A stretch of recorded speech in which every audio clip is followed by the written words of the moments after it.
శ్రీ నాయని రాజేందర్ రెడ్డి గారు. ధన్యవాదాలు అధ్యక్ష. కార్పొరేషన్ సంబంధించిన వాటిల్లో మాకు సమయం ఇవ్వలేదు అధ్యక్ష. ఎందుకంటే వరంగల్ కార్పొరేషన్ కూడా హైదరాబాద్ తర్వాత పెద్ద నగరం. ఒక 2 నిమిషాలు మాకు కొంచెం ఎక్కువనే సమయం ఇవ్వవలసిందిగా కోరుతున్నాను అధ్యక్ష.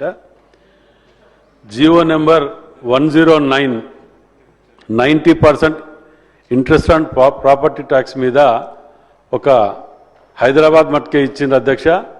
దీన్ని వరంగల్ జిల్లా కార్పొరేషన్ కూడా ఇస్తే మాకు చాలా ఇస్తే బాగుంటుంది అధ్యక్ష. మొత్తం రాష్ట్ర వ్యాప్తంగా ఇస్తే ఇంకా చాలా సంతోషం అధ్యక్ష. దీని మీద ఆలోచన చేయండి అధ్యక్ష. రెండోది అధ్యక్ష, ఒకటే పార్టీలో గతంలో 10 సంవత్సర కాలంలో అధ్యక్ష ఎన్నో కేసులు భయంకరమైన మా మీద కేసులు పెట్టి వేధించిన సందర్భాలు మనం టీవీలలో పేపర్లలో చూస్తాం అధ్యక్ష. ఇప్పుడు ఏదైనా పదవి కావాలి అంటే కేసులనే మీకు ఇయ్యరాదు అనే కాడికి వచ్చింది అధ్యక్ష. మరి కాంగ్రెస్ పార్టీ కార్యకర్తలని వేధించి కేసులు పెట్టిన వాటి మీద ఉత్తుత్తగా కావాలని పెట్టిన కేసులని వాటిని తీసివేయవలసిందిగా నేను ముఖ్యమంత్రి గారికి మీ ద్వారా విజ్ఞప్తి చేస్తున్నా అధ్యక్ష.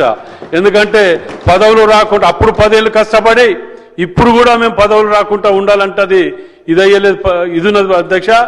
ఎవరి మీదో ఎందుకు అధ్యక్ష, నా మీదే మర్డర్ కేసులు పెట్టి భగవంతుడి దయ వలన నేను కోర్టుకు పోవటం వల్ల తీసేసింది, కానీ లేకపోతే నాలాంటి వాళ్ళ మీద కూడా పెట్టి వేధించిన సందర్భాలని అధ్యక్ష. మరి నిన్న మొన్న చూసినాం అధ్యక్ష, ల్యాండ్లు అమ్ముతున్నారు, ల్యాండ్స్ పోతున్నాయి, అవి పోతున్నాయి, ఇవి పోతున్నాయి అని చెప్పి గతంలో జరిగినాయి అన్ని చూసినాం అధ్యక్ష. మరి ఇక్కడికి వస్తే అసెంబ్లీలో చూస్తే మాట్లాడే విధానాలు చూస్తే సీనియర్లు గౌరవించాలి పెద్ద అనుకుంటాం, కానీ ఇక్కడ పొద్దుగాల ఒకటి సాయంత్రం ఒకటి మాట్లాడుతున్నారు అధ్యక్ష. మా పరిస్థితి ఏంటంటే ఇక్కడ మేము ఎవరిని ఫాలో కావాలని కూడా కొత్తగా వచ్చిన సభ్యులు మాకు అర్థం కాని పరిస్థితిలో ఉన్నది. కాబట్టి మేము ఒకటి అడుగుతున్నాం అధ్యక్ష, ఆ కష్టకాలంలో ఉన్నప్పుడు చేసిన పాపాలన్నిటి కూడా ఇప్పుడు మీద పడుతుంటే వాటి మోయలేక పథకాలని కొంచెం లేట్ అయిన వాటిని 15 నెలలకే ఓ రోజు ఒక దిక్కు మాట్లాడుతున్నారు, ఓ రోజు ఒక దిక్కు మాట్లాడుతున్నారు మధ్యలో కూర్చొని. సరే ఏదేదైనా కానివ్వండి అధ్యక్ష, మేము అడిగేది ఒకటి అధ్యక్ష, ల్యాండ్స్ గతంలో కబ్జాలు పెట్టినవి బయటికి తీయండి అని గతంలో కూడా నేను మాట్లాడిన అధ్యక్ష.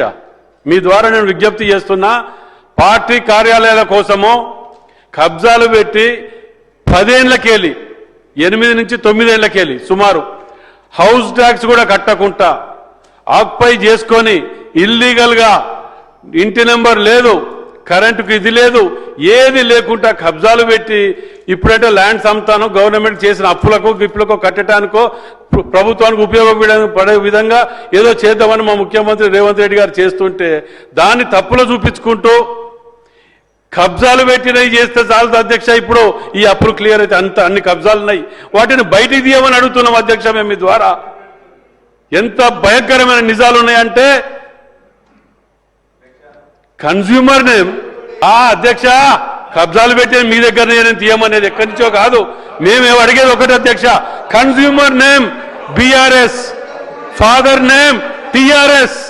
ఇదేంది అధ్యక్ష, ఇన్ని పెట్టినాయి ఎంక్వైరీ చేసి తీయమంటే ఎందుకు తీయలేకపోతాన్రు? ఎందుకు 0 అని అడుగుతున్నాం? 0 అన్నిటికీ అడగవచ్చు, ఆ మాత్రం తెలియకపోతే ఎట్లా అధ్యక్ష?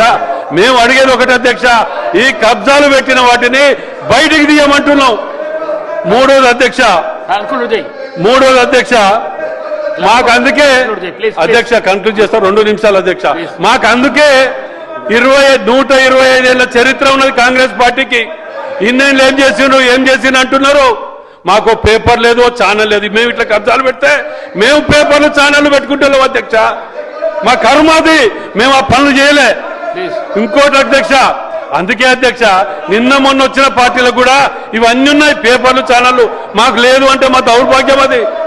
మేము ఇంకొకటి అడుగుతాను అధ్యక్ష, ఈ బెట్టింగ్స్ యాప్స్ కానివ్వండి, వరంగల్ చిట్ ఫండ్స్ కానివ్వండి, రాష్ట్ర వ్యాప్తంగా ఉన్న చిట్ ఫండ్స్ కానివ్వండి, గత ప్రభుత్వంలో వెలిసినటువంటి దుకాణాలు కానివ్వండి, వాటిని రూపుమాపటానికి చర్యలు తీసుకుంటున్నారు. కానీ ఇంకా డెప్త్ గా తీసుకోవాల్సిన అవసరం ఉన్నది అధ్యక్ష. ఎన్నో కుటుంబాలు ఎన్నో ఆత్మహత్యలు చేసుకుంటాను అధ్యక్ష. వాటి మీద వీళ్ళందరూ మళ్ళా వీళ్ళే మాట్లాడతారు, వీళ్ళే చేస్తారు. బొంగులే పెద్దగా ఉన్నాయి అంటాడు, జాగలు పెద్దగా ఉన్నాయి. ఆయనకే ఉన్నాయాడా, మాకెక్కడనే అధ్యక్ష. బొంగులున్నోళ్ళు జాగలున్నోళ్ళే మాకు ఏడబెట్టుకోవాలంటే మేము ఏడబెట్టుకోవాలి అధ్యక్ష. ఇవన్నీ చేసిన పాపాలను మేము అడుగుతున్నాం అధ్యక్ష. మేము ఎక్కడనో వాళ్ళని వీళ్ళని అభియోగించాలనో లేకపోతే ఒకరి మీద వ్యక్తిగతంగా మాట్లాడాలని కాదు అధ్యక్ష. ఇవి మాకు వాస్తవాలు జరిగిన వాటిని మాట్లాడితే మాట్లాడనీయకుండా లొల్ల మాట్లాడుతున్నారు. అదే మేము మాట్లాడినప్పుడు కామ్గా కూర్చోలే, వాళ్ళు మాట్లాడినప్పుడు ఈయన ఓపికే లేదు. మీకేదో ఉంటే ఒక్కటి అధ్యక్ష, ఇప్పుడు నేను చెప్పింది అట్లే. నేను రేపు మీకు పొద్దుగాల ఇన్ఫర్మేషన్ యాక్ట్ వాళ్ళ గవర్నమెంట్ ఉన్నప్పుడు పట్టుకొచ్చినాయి మీ ముందాడ పెడతా. ఒకవేళ ఈ కబ్జాలు జరగలేదు అంటే ముక్కు నెలకు రాసి రేపు పొద్దుగాల రాజీనామా చేసి పోతా అధ్యక్ష. వాళ్ళు దానికి కట్టుబడి ఉంటారు, అడగండి. దానికి జవాబు దొరకదు. నేను లాస్ట్ టైం కూడా అడిగిన అధ్యక్ష. లాస్ట్ టైం కూడా నాకు ఇక్కడికి వెళ్ళి ఇంకా మా రెవెన్యూ మినిస్టర్ కానీ ఇక్కడ కానీ ఇంకా నాకు దీని మీద ఏమంటారంటే, మేము ఏదైనా తీసుకుంటే సింపతి పొందుతారు వాళ్ళు, ఇంకేదో పొందుతారు. ఇంకెన్ని రోజులు భయపడతాం అధ్యక్ష. దయచేసి మేము ఇప్పుడు అడిగిన వాటిని ఏదో ఇది కాకుండా వీటి మీద గవర్నమెంట్ కబ్జా తీసుకోవాలి, పొజిషన్ తీసుకోవాలి, లేదా వాటిని డిస్పెటల్ చేయాలి. వీళ్ళు ఏదో ఇది చేస్తారు అది చేస్తారని భయపడుకుంటూ ఉంటే మా మీద పెట్టిన కేసులకు ఫైనల్ కంక్లూడ్ చేస్తాను అయ్య గారు. మేమేమంటాను అయ్య గారు, మాకు మా మీద పెట్టిన సరిగ్గా మైకిస్తే ఏం మాట్లాడో తెలియదు. ఓ కొడతా అంటాడు. మేము అడిగేది ఒకటేగా. మరి ఇప్పుడు ఏంటిదన్నా, ఇప్పుడు మేము మాట్లాడుతుంటే ఇది మేము ఒకటి అడుగుతున్నాం అధ్యక్ష. మీ ద్వారా మేము ఒకటే అడుగుతున్నాం, ఈ కబ్జాలు పెట్టినవి ఎప్పటిలోగా తీసుకుంటారు, ఎప్పటిలోగా ఆక్యుపై చేసుకుంటారు? రెండోది, వాటి మీద చర్యలు ఎప్పుడు తీసుకుంటారు? లేదంటారా రేపు పొద్దుగాల మీకు డాక్యుమెంట్ సబ్మిట్ చేస్తా with evidences with information act వాళ్ళ గవర్నమెంట్ దాని మీద యాక్షన్ తీసుకోమని చెప్తున్నాను. Doctor Palvai Harish Babu. Doctor Palvai madam. గౌరవ స్పీకర్ గారు, సభ్యులు చెప్పిన విషయాలన్నీ కూడా నోట్ చేసుకోవడం.